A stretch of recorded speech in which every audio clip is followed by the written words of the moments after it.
Bonjour, j'ai la joie de vous présenter aujourd'hui le professeur Hubert Landier. Le professeur Hubert Landier est docteur en sciences économiques, professeur émérite à l'Académie du travail et des relations de la Fédération de Russie, secrétaire général du CIRET, le Centre international d'études et de recherche transdisciplinaires à Paris, et membre du comité scientifique de l'Institut de psychanalyse et management à Paris. Sa conférence aujourd'hui va s'intituler Le management d'un grand paquebot. Sommes-nous tous dans le Titanic? Professeur, à vous la parole. Merci, docteur Mariana Thierriot. Pourquoi parler du Titanic? Parce que, dans un certain sens, l'humanité d'aujourd'hui est dans une situation comparable à celle des passagers et de l'équipage du Titanic. Et c'est pour ça que raconter une nouvelle fois l'histoire de ce naufrage et ses causes peut nous être utile dans la situation où nous nous trouvons aujourd'hui, hein. Alors, il faut situer cette expédition du Titanic dans le contexte de l'époque. Nous sommes avant la Première Guerre mondiale. Il y a un développement énorme des États-Unis d'Amérique et donc un très gros courant d'immigration.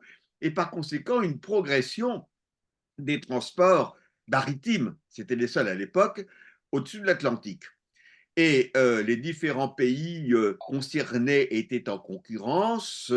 C'était le cas des États-Unis, bien entendu, mais également de la France, euh, de l'Allemagne et, bien entendu, surtout de la Grande-Bretagne.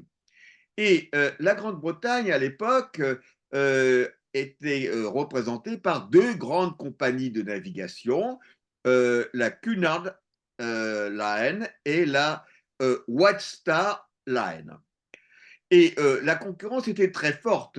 La Cunard mettait en avant des bateaux qui étaient les plus rapides de l'époque. Il y en avait deux, le Lusitania et le Mauretania. Ils étaient les plus rapides avec un inconvénient, c'est qu'ils n'étaient pas très confortables parce que comme ils étaient très pointus, très étroits, par vent de travers, ça roulait un peu fort et puis ça vibrait. La White Star, elle, avait décidé de miser sur des bateaux qui seraient les plus grands, les plus luxueux, les plus sûrs du monde. Et elle avait prévu une série de trois bateaux. Le premier a été l'Olympique.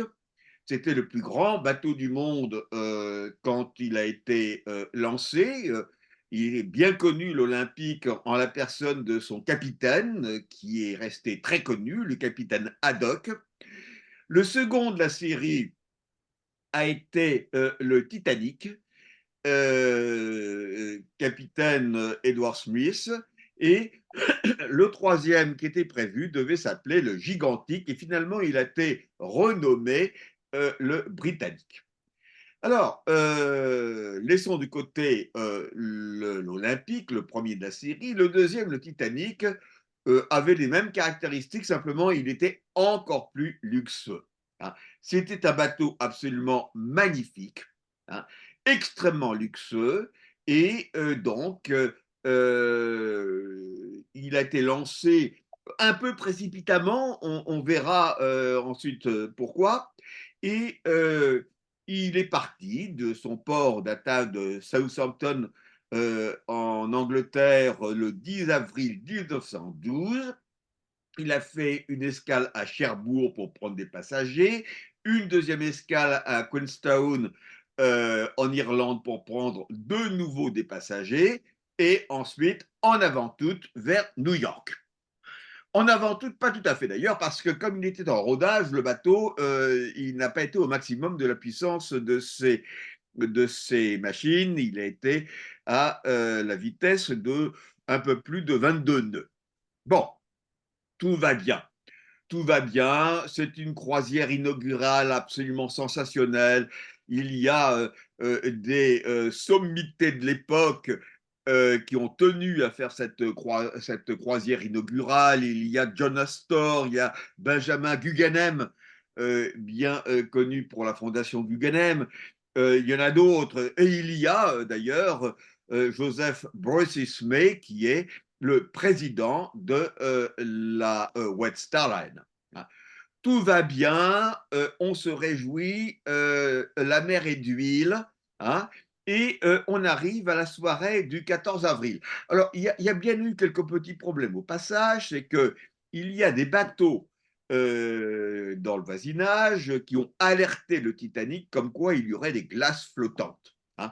Il y a eu une dizaine de signalements au cours de la journée, hein, mais on a autre chose à faire. Et dans la soirée, le commandant Smith, qui est dans le grand salon de première classe, ne regarde même pas les messages qui lui sont remis, hein.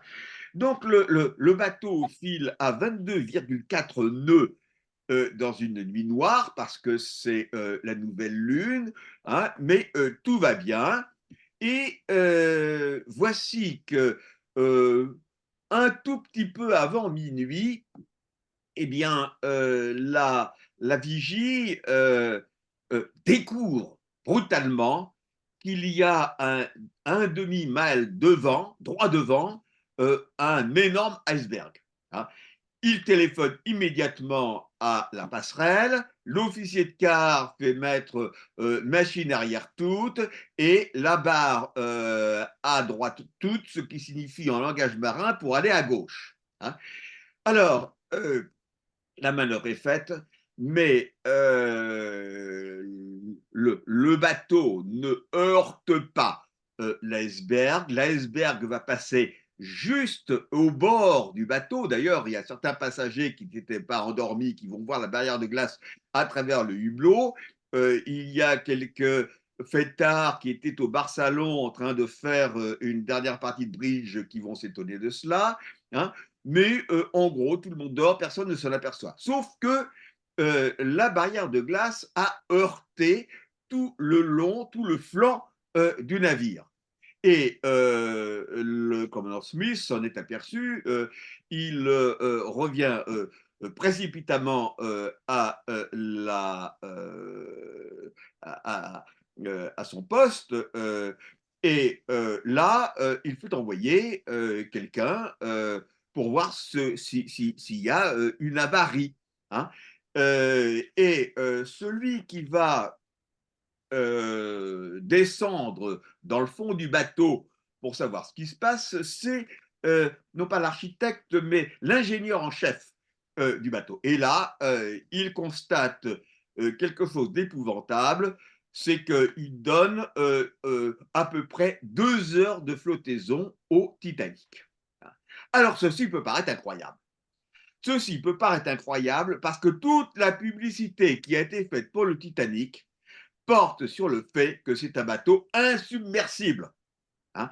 Il est insubmersible parce qu'il est équipé d'un double fond, ce qui est nouveau à l'époque, et de 16 compartiments étanches, hein, qui sont séparés par des cloisons étanches qui peuvent être actionnées électriquement de la passerelle. C'est ce qui est fait, hein. Simplement, il y a 6 caissons qui ont été endommagés dans lesquels l'eau s'engouffre, alors que le maximum qui était possible pour le laisser à flot, c'était 4 caissons. Donc, très rapidement, le commandant comprend que c'est fichu et il prend des ordres en conséquence. Il fait mettre des chaudières à l'arrêt pour éviter qu'elle explose dans l'eau qui monte, et il fait préparer les bateaux de sauvetage. Les bateaux de sauvetage, les canots de sauvetage sont au nombre de 16, plus deux petits, plus 4 canots pliables. Alors, il faut éviter que tout le monde s'affole et on prévient seulement les passagers, à commencer par les passagers de première, de ce qu'il va y avoir un exercice. Il leur est demandé de monter sur le pont, hein, avec leur gilet de sauvetage. Bon, alors, des passagers de première endormis à qui on vient dire venez sur le pont, il fait froid, hein, avec vos gilets de sauvetage, hein.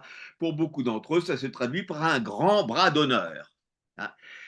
Ils vont finir quand même par monter et évidemment, ils ne croient pas que le bateau va couler, c'est impossible à imaginer, il est insubmersible, répétons-le, hein.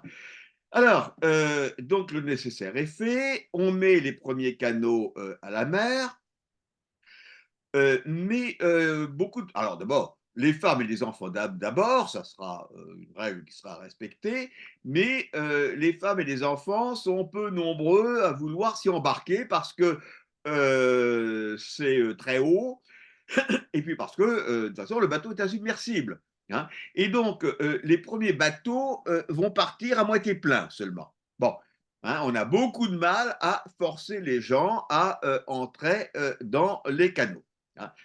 Alors, la manœuvre continue, le bateau, gîte de plus en plus, hein, l'avant, s'enfonce plutôt sur le côté droit et progressivement les gens vont comprendre que c'est grave, hein, que c'est grave, et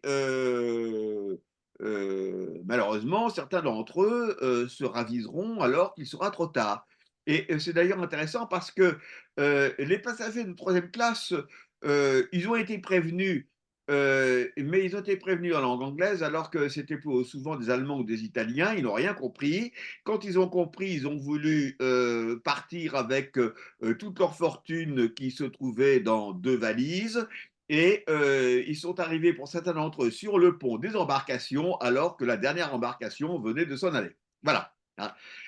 Heu, donc voilà quelle était la situation et évidemment pendant ce temps-là, l'équipage, a fait son devoir. Le commandant Smith qui a disparu, avec le bateau a fait son devoir. Les 2 radios n'ont cessé d'envoyer des SOS, mais à l'époque, les appareils Marconi étaient de faible portée et ils ont fini par être entendus par, le un bateau qui s'appelait le Carpathia, qui était un vieux paquebot mixte de la compagnie concurrente, à Cunard, qui s'est détourné, qui est venu à toute vitesse en prenant des risques, parce que il a fallu qu'il fasse monter la pression un peu plus que ce qui était le maximum pour aller plus vite, et il a fallu qu'il fasse du slalom entre les barrières de glace en pleine nuit, hein. Donc il a pris des risques considérables pour arriver, il est arrivé à 4 heures du matin, hein. Alors au total, il y avait 770 survivants à peu près qui avaient pu prendre place dans les embarcations. On dit à peu près parce que on ne sait pas exactement, hein. Il y avait une innovation sur le Titanic, il y avait le café français qui était un restaurant à la carte qui permettait d'aller dîner quand on voulait au lieu d'aller à l'heure prescrite à la grande salle à manger. Bon, et il n'était ni dans le rôle de l'équipage, ni dans la liste des passagers, hein. Il est probable aussi qu'il y ait quelques passagers clandestins, hein, chinois, dit-on, qui s'étaient réfugiés dans les canaux, donc ils n'ont pas eu à y entrer, ils y étaient déjà, hein. Il y a eu aussi Sun Yat-sen qui a été sauvé. Alors, Sun Yat-sen, c'était le nom que sa maîtresse avait donné à son petit toutou, vous voyez, hein, voilà, hein. Donc elle a réussi à sauver son toutou, c'était quand même important, hein. Il y a eu des gens qui ont eu un comportement héroïque, hein, il y en a eu un qui s'est mis en smoking et qui s'est installé dans le grand salon avec une bouteille de champagne et un cigare, hein. Ça avait de la classe. Bon, alors, les passagers ont été recueillis et par le vieux Carpathia, qui est retourné vers New York et pendant ce temps-là, eh bien, le Carpathia avait pu prévenir, le Cape Coast, hein, la nouvelle arrivait, à New York que, le Titanic avait eu un problème. Alors, les journaux ont titré qu'il faut ne vous inquiétez pas, de toute façon, il est insubmersible. Point, hein. Donc, il ne fallait pas s'inquiéter. Il ne fallait pas s'inquiéter. Et puis, quand même, le directeur local de la White Star à New York, voilà, on s'adressait à lui, il ne savait pas trop quoi dire, hein, et ce n'est que très lentement qu'on était obligé de dire oui, il y a eu des naufragés, hein, il y a eu des morts, très certainement, hein, mais ce n'est pas si grave que ça, ne vous en faites pas. Hein. Euh, et évidemment, quand le Carpathia est arrivé à New York, eh bien, ça a été l'effondrement, hein, parce qu'on a découvert l'étendue de la catastrophe. Voilà. Mais il y a eu quand même des personnes sauvées, 700 environ, dont Bruce Ismay, le président de la White Star, qui a sauté dans un bateau de sauvetage sans d'ailleurs y avoir été invité. Bon, alors, la question qui se pose, c'est comment en est-on arrivé là? Hein. Alors, d'abord, il y avait une question commerciale. Hein. Il fallait absolument que le bateau arrive à temps à New York au petit matin, de façon à être acclamé par la presse. Hein. Donc, il n'était pas question de ralentir le bateau, il fallait qu'il arrive, hein, au moment dit. Hein. C'était une question liée à la concurrence. Donc, c'est la raison pour laquelle le capitaine, le commandant Smith, a dû maintenir une vitesse qui était de toute évidence exagérée compte tenu du danger. Le danger était sous-estimé parce que euh, les, euh, les messages radio des bateaux aux environs, il y avait notamment le Baltique, il y avait le Californian, hein, on ne les a pas transmis, on s'est été plus loin parce que le radio du Titanic, l'un des deux radios, ils étaient deux, a fait savoir que radio du Californian, qui se trouvait tout près, hein, de cesser de l'embêter parce que, avec ses messages, parce que lui, du Titanic, il avait des messages de bourse à transmettre et qu'il avait autre chose à faire. Hein. Donc quoi, le radio du Californian, qui était tout près du Titanic, qui se voyait, hein, pratiquement, eh bien, il est allé se coucher et quand il y a eu les SOS en pleine nuit, il dormait de son sommeil du juste. Hein. Il a fallu que ce soit un bateau beaucoup plus éloigné qui se déroute. Bon, alors, pourquoi y a-t-il eu ensuite, une fois que l'accident a eu lieu, pourquoi il y a eu si peu de rescapés? C'est qu'il n'y avait que 16 bateaux de sauvetage sur les Titanic, plus les deux petits et les quatre radeaux. Hein. Et les 16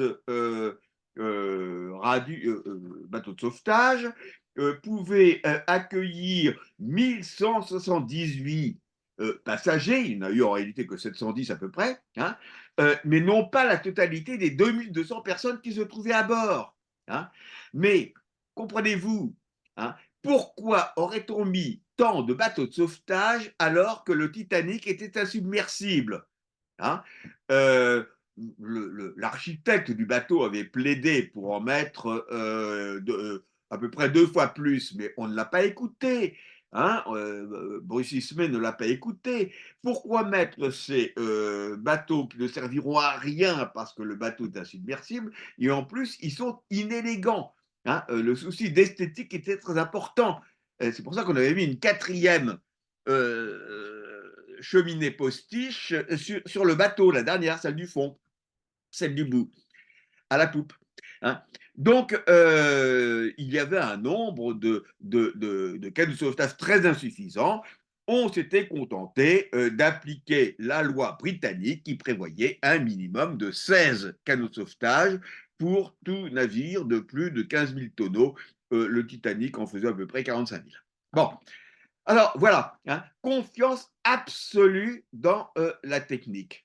Et alors, comme il fallait que cette croisière inaugurale ait lieu au moment où il avait été prévu, ça conduit à faire quelques imprudences. Et en particulier, on s'est demandé si l'une des raisons n'est pas le fait que dans la construction même du bateau, on a utilisé des rivets en fer forgé et non pas en acier, si bien qu'ils ont sauté. Hein. Eh bien, la raison, c'est que des rivets en acier, il n'y en avait pas sur le marché parce que l'usine qui les produisait était en grève et donc on a mis des rivets de moindre qualité, hein. Petit détail aussi, comment se fait-il que la vigie en haut de son mât n'ait pas eu de jumelles? Il y a pour deux raisons. Premièrement, les jumelles étaient réservées aux officiers, hein, et deuxièmement, de toute façon, elles avaient oublié à Southampton pour des raisons qui sont un peu compliquées, mais voilà, hein. Alors, voilà tout ce qui s'est passé. Il y aurait eu aussi un incendie dans les soupes de charbon, hein, mais tout ça, ça a été de la négligence. Et cette négligence, elle était due au fait que, un, il fallait arriver à temps, hein, et deux, que de toute façon, le bateau était insubmersible. Alors, on peut dire que les deux raisons de fond à ce naufrage, hein, c'est d'une part la confiance dans la technique, hein. La technique nous sauvera. C'est exactement la situation dans laquelle nous sommes aujourd'hui, hein. Continuons la croissance économique. C'est vrai qu'elle n'est pas soutenable selon les techniques actuelles, mais vous verrez, on va trouver des techniques fantastiques qui nous permettront de continuer, hein. C'est donc la prégnance de ce paradigme de la technique toute puissante, hein. Et deuxièmement, il y a les raisons à très court terme, si vous voulez, qui animaient, à commencer par le président de la compagnie, hein. Il fallait arriver à temps, hein. Il fallait se préoccuper d'envoyer les ordres de bourse. Euh, tout ceci l'emportait largement sur la prudence qui aurait voulu quand même que le président jette un coup d'œil sur les messages radio qui lui étaient transmis quand il était dans le salon de première avec ses éminents passagers, hein. Voilà. Alors ça, ce sont les principales raisons, hein. C'est-à-dire un système institutionnel euh, qui conduisait à privilégier, si vous voulez, la réussite à tout prix de cette croisière inaugurale, hein, en temps voulu, et deuxièmement, la confiance dans la technique, hein. Ce qui est frappant dans cette affaire, ça a été l'attitude des gens. Il y a ceux qui ont tout de suite compris. Le commandant Smith a tout de suite compris, hein. Mais beaucoup ne parvenaient pas à comprendre, hein. Et à partir de là, bah, il y a eu le meilleur et le pire. C'est-à-dire qu'il y a eu des gens qui se préoccupaient avant tout de sauver leur peau, hein, quitte à bousculer les femmes et les enfants pour essayer d'entrer dans les canaux. Il a fallu que les officiers se fâchent, revolver à la main, à plusieurs moments, hein. Il y a eu ceux qui ont un courage héroïque, hein, qui ont conduit leur épouse au canot en lui faisant un baise-main et en lui recommandant de bien s'occuper des enfants, hein, et qui sont restés. Il y en a qui ont laissé leur place.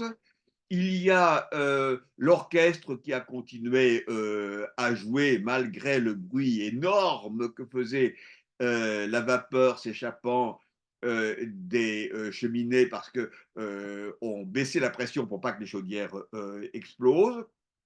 Et l'équipage dans son ensemble a été tout à fait à la hauteur, hein. Ensuite, quand ils se sont trouvés dans les canots de sauvetage, évidemment, il y a eu des gens qui étaient à la mer, eux, et certains occupants des canots de sauvetage refusaient de revenir sur les lieux pour essayer d'en repêcher au moins quelques-uns, parce que ça risquait de les surcharger, si vous voulez. Il y a eu des comportements complètement ignobles, si vous voulez, hein.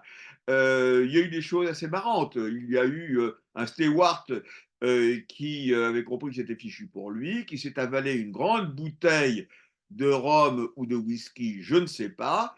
Et quand il s'est retrouvé à la mer, ça lui a tenu chaud et finalement, bah, il a fait partie des survivants, hein. Euh, et ce qui est frappant également, c'est l'attitude de la presse, hein, ne voulant pas croire en la réalité de la catastrophe, hein. Et pour finir, ce qui est frappant également, c'est la légende hein, qui s'est faite autour du Titanic, si vous voulez, parce que ça fait l'objet évidemment hein, de reprises dans tous les magazines hein, qui ont raconté que l'orchestre jouait plus près de toi, mon Dieu, alors qu'il s'agissait d'un air qui s'appelait Automne et qui venait du répertoire de jazz. Hein. Euh, Ça a été au fond euh, un coup de semonce sur les illusions que nous, qui correspondent pour nous à la technolatrie. Hein. Professeur, Cette confiance aveugle. j'aurais une question pour vous à en ce temps-ci, là. Quelle serait l'alternative à la logique du profit à court terme qui a conduit le Titanic à la dérive puisque il fallait maintenir la vitesse pour arriver. Donc, on est dans une logique du profit à court terme. Est-ce que c'est possible pour une entreprise et une grande entreprise aujourd'hui de ne pas fonctionner sur la logique du profit à court terme sans couler? Alors ça, c'est une très vaste question. Je n'en suis pas sûr parce que si on prend un secteur particulièrement polluant qui est le secteur pétrolier, les présidents d'entreprises pétrolières françaises, par exemple, peuvent toujours dire que on ne peut pas se passer d'eux, que ce serait une catastrophe économique si il n'y avait plus de pétrole et que Total Energy est obligé d'investir parce que sinon ce seront d'autres qui le feront hein, et que l'on a besoin de pétrole en l'état actuel des choses. C'est un système qui est en quelque sorte auto-bloquant. Et il est autobloquant parce qu'il repose sur un paradigme qui est le paradigme économique qui, finalement, hein, n'a que 200-300 ans d'ancienneté, ça va pas très loin, hein, et qui réduit l'intentionnalité humaine au seul utilitarisme. Hein. Donc, on accorde une importance de valeur qu'à ce qui est utile. On ne s'intéresse sur la planète Terre qu'à ce qui est utile aux fins que l'humanité s'est données.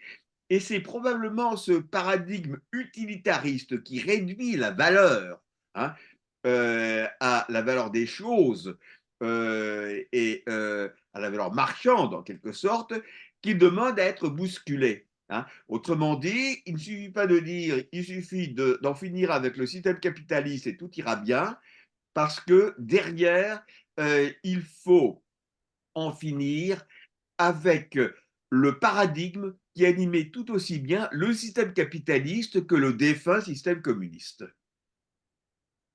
Je ne sais pas si j'ai Donc, répondu. oui, oui, oui. Donc, finalement, pour sortir de la logique du court terme, il faudrait passer d'un paradigme utilitariste à un paradigme transdisciplinaire qui serait un paradigme qui conçoit l'interdépendance des uns par rapport aux autres, la nécessité d'une compétition loyale des uns avec les autres, pour un juste combat, si je puis m'exprimer ainsi, la sauvegarde de la vie humaine, de la vie en général sur la planète dans une situation de réchauffement climatique qui s'apparente à celle du Titanic. Donc, il faudrait qu'on change de paradigme pour que les entrepreneurs comprennent que peut-être le moyen et le long terme peuvent être plus bénéfiques à la planète, aux personnes et à eux-mêmes dans une optique de concurrence loyale et que le meilleur gagne, c'est-à-dire Alors, celui qui défend le plus la planète. il y a une contradiction entre le court terme et Oui, le long terme. Sur le court terme, il faut continuer à aller à 22 nœuds et demi en pleine nuit. Hein. C'est ça qui est important. Bon, et le long terme. Bon, et la transdisciplinarité, je crois, doit, travailler dans le long terme. Travailler à mettre en cause un certain nombre de choses qui nous paraissent évidentes aujourd'hui, à notre niveau de réalité à court terme, mais qui sont, mortifères, hein.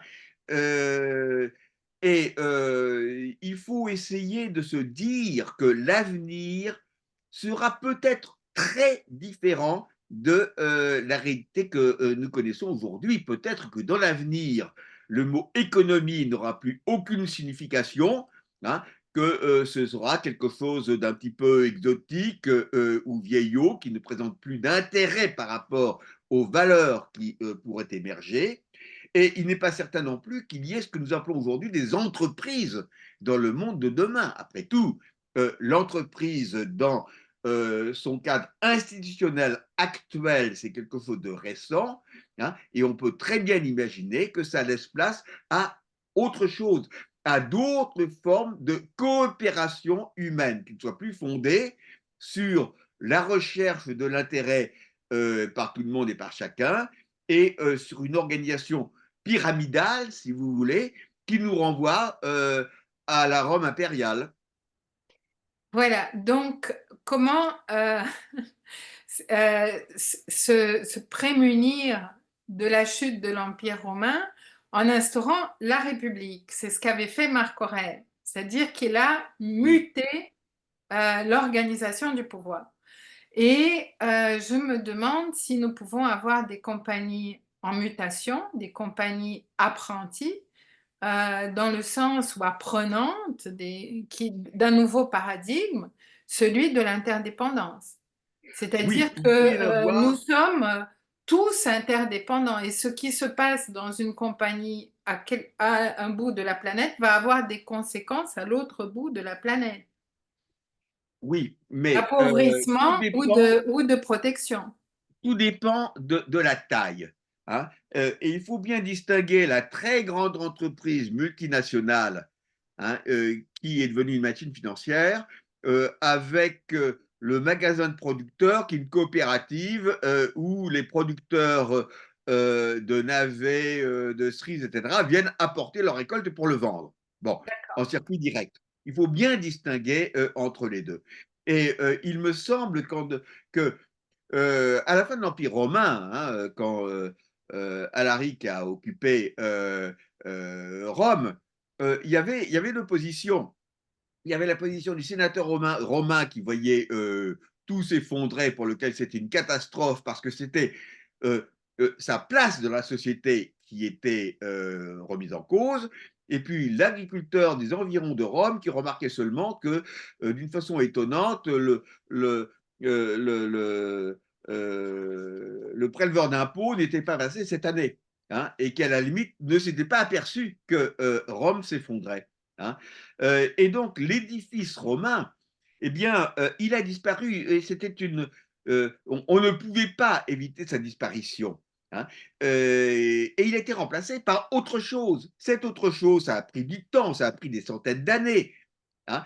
Et ça a été le haut Moyen Âge. Bon, fondé sur un paradigme différent. Mais en même temps, ça n'était pas une rupture totale parce que le haut Moyen Âge a emprunté beaucoup à l'Empire romain et que les évêques chrétiens ont pris la suite du préfet impérial, hein.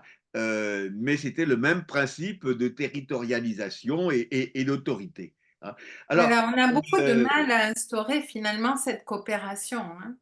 il faut nous préparer à ce qui ne peut pas être dit aujourd'hui. L'avenir ne peut pas être dit parce qu'il sera nécessairement fondé sur des valeurs différentes de celles qui nous animent aujourd'hui dans le système économique mondialisé tel qu'il s'est étendu à l'ensemble de la planète, hein.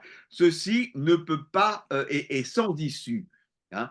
Euh, la disparition de Rome était inéluctable à partir du moment où Rome n'avait plus en soi les ressources pour continuer à s'agrandir, à annexer de nouvelles régions du monde à les siphonner à son profit. Ça n'est plus possible aujourd'hui, hein. Et Voilà. donc, il va falloir réinventer, et pour ça, nous désencombrer l'esprit de toutes les certitudes qu'il va falloir abandonner pour essayer de comprendre ce qui se passe. Donc pour conclure, le mot de la fin, peut-être, on on devrait décélérer, on devrait Vous ralentir le pas, on devrait, simplifier, on devrait, se dépouiller d'une certaine ambition et accepter aussi d'observer ce qui se passe autour, observer les signes et quand on reçoit une petite note qu'il y a des icebergs qui flottent, les prendre en considération. Je pense qu'il faut nous désencombrer l'esprit qui est tout encombré par des certitudes qui ne sont pas vérifiées, Oui. qui sont tout à fait transitoires, qui n'ont pas du tout un caractère définitif et universel, et faire place nette de façon à accueillir, mais nous ne pouvons pas encore dire à quoi il ressemblera, ce que Heidegger appelait la surprise de l'aube, hein. La surprise de l'aube, et le docteur Mariana Thierry sait très bien que tout lever de soleil est une surprise nouvelle. Oui, et je pense même, docteur Landier, que peut-être nous ne la verrons pas, cette surprise de l'eau, mais Non, nous y travaillons, nous y mais travaillons. nous pouvons y Nous travailler. sommes dans Nous pouvons y l'obscurité, travailler. nous sommes dans des temps, dans des sombres temps et nos ténèbres sont assez denses. On voit un peu quelques lueurs de lumière à l'horizon, parfois des étoiles, mais je ne sais pas si vous et moi verrons la surprise de l'aube, mais nous pouvons ardemment la souhaiter à ceux qui nous succéderont et comme à des passagers du Titanic qui peut-être allons couler, nous jetons quelques signes à ceux qui survivront et nous survivrons d'espoir et de lumière. Merci beaucoup, professeur Landier. Donc, je vais C'est moi conclure qui vous remercie. et à très bientôt dans un prochain vidéo. Avec grand plaisir.